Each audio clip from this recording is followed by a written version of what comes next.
journalists, and that's why they're taking these actions.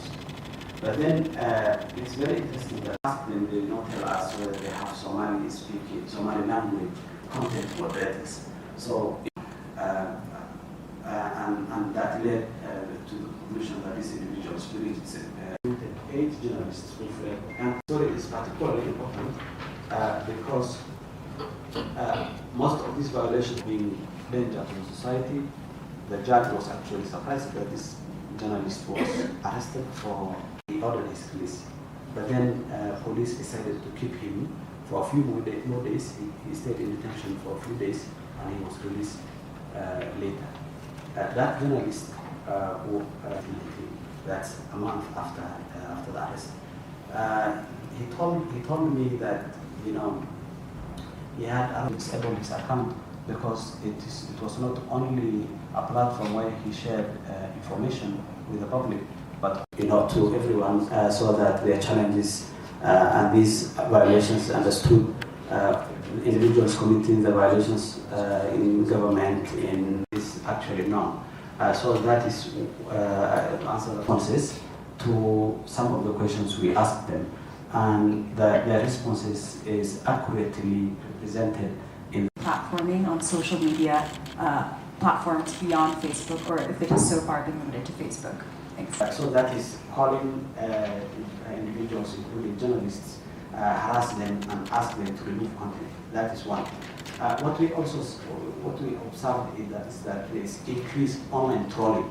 So politicians, especially opposition politicians, journalists, some of the journalists we interviewed told us whenever they post information that is perceived to be critical of the authorities, they receive a lot of responses from accounts that seem to be trolls.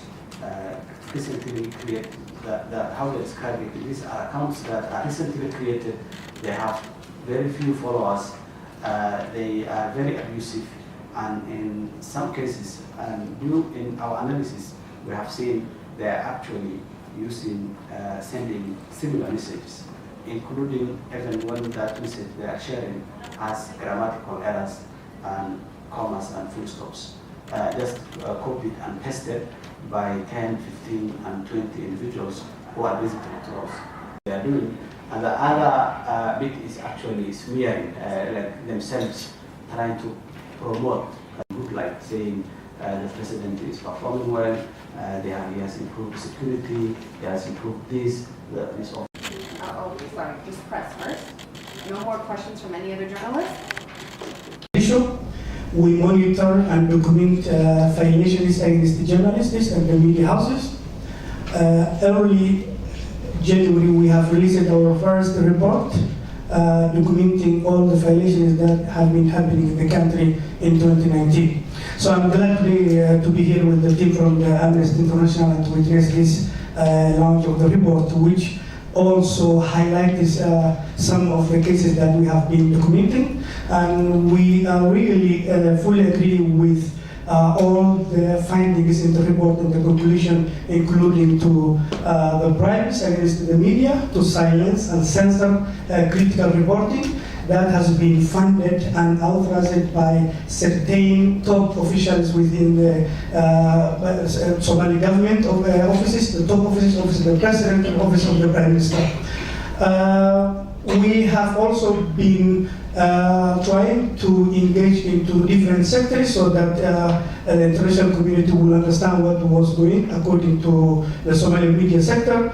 Particularly, we are a bit concerned about the media law, which has been passed in January 14 by the upper house and is currently waiting to be signed by the president, and we would like that to be stopped on that. So Somali Journalists Syndicate is trying to bring out to the international and to the Somali journalists to represent them in a both professional and a legal way. In 2019, we have been facing one of the critical things that when journalists were arrested and were taken to the court, majority of them were not charged. That shows that how the violations are big. Online threats and harassment is also ongoing. And I would also like to conclude this thing.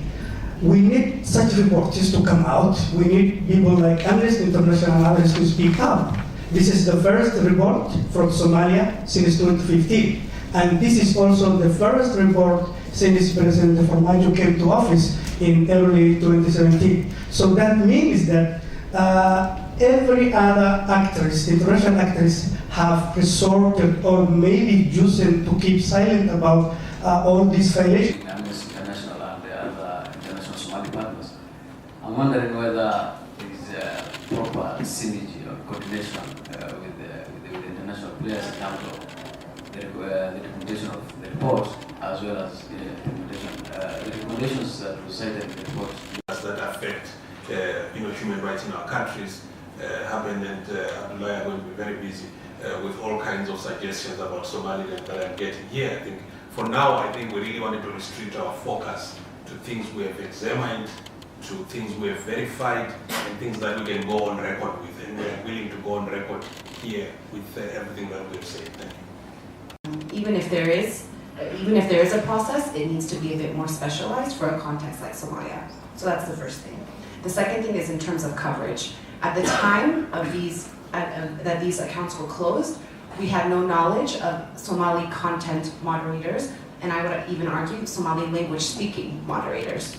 So now I'm really happy to hear that you have that, or that we're on our way there. But when these accounts were shut down, they weren't there. And that was very worrying for us. And so yeah, I'll just wrap up on those two things. And I guess what I'll do is I'll give Samata the last word because he's been very patient, and then we'll wrap up because I know everyone's tired. Okay. Keep it short, guys, please. Thank you. Reportkan maanta halkan lagu soo bandhigay oo ay soo bandhigtay hay'adda u dooda xuquuqda aadanaha la yiraahdo Amnesty International wuxuu ka hadlayay tacadiyada loo geysanay saxaafadda saddexdii sano ee u dambeysay taa dalku u hayay madaxweyne Maxamed Abdullaahi Farmaajo waxyaabaha reportkan ku cusub oo aan runtii xiisaha leh waxay tahay in saxaafadda Soomaaliyeed si loo bahdilo oo looga hor istaago shaqadooda saxda ah ee ay qabsanayeen in qaar kamid ah maahan iyagoo dhan qaar kamid ah la siinay lacago la luusha la siinay arintaas oo Amnesty baaritaan ku sameysay soona ogaatay xog ku saabsan ujeedaduna ma ahayn saxaafadda loogu roonanay ma ahan lacagtaas laakiin ujeedadu waxay ahayd in saxaafadda la bahdilo madax laga qabsado lagana hor istaago shaqadii saxda ay qabanaysay arinta labaad muhiimka waxay tahay oo reportkan ku jira iyadana in dawladda Soomaaliyeed ay isticmaalaysay farsamooyin cusub oo ay ka mid tahay adeegsiga baraha bulshada ama social media si ay u weerarto u horjoogsato una handado saxafiyiinta madax bannaan iyo dadka kale ee wax dhaleeceeya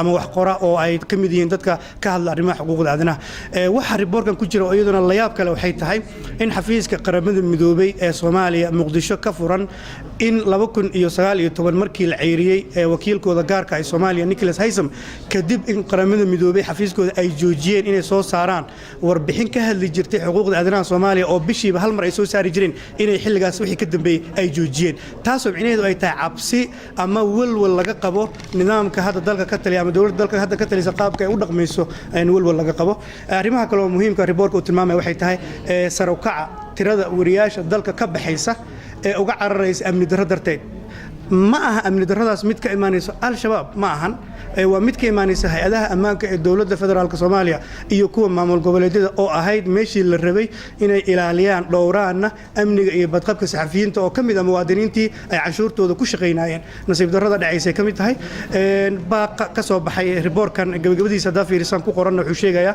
in dawladda gaar ahaan xafiiska madaxweynaha si publicly u banaanka u yimaado cambaareeyo wixii la sameeyay xafiiska wasaaradda sidaas oo kale sameeyo wasaaradda amniga iyo arrimaha gudaha isbedel xagga amniga gaar ahaan hay'adaha amniga inay la yimaadaan beesha caalamka waxa lagu baaqay inaysan indhaha ka qabsan waxa meesha ka socda gaar ahaan xadgudubyada saxaafadda Soomaaliyeed loo geysanayo in indhaha laga qabsan waxa jirtay oo iyaduna aan aniga aad u jeclaa in laga hadlo arrimaha gabdhaha Soomaaliyeed tacadiyada sida gaarka u haysta sababtoo waxaan ognahay gabdhaha Soomaaliyeed qaarkood in lagu handado baarlamaanka in lagu handado meelaha muhiimka ah ee airport ay kamid tahay oo gabdhaha ama jirkooda la taabto ama aysan gali karin meelaha muhiimka ah oo wararka ay ka raadsanayaan oo laga horjoogsanaa ama qaarkood la ceebeenay ama la handadayo waxaan diiwaan gelinay annaga laftarkeen ururkeena gabdha ka cabanaya in handadaad iyo ceebeyn loogu soo dirayo barahooda bulshada gaar ahaan Facebook-ga laakiin nasiib darro waxa la waayay tiro aad u badan oo wariyaal gabdha ah oo arrimahaas ka hadla laakiin waxaan rajaynaynaa in sanadaha soo socda in arrimahan oo kale laga hadli doono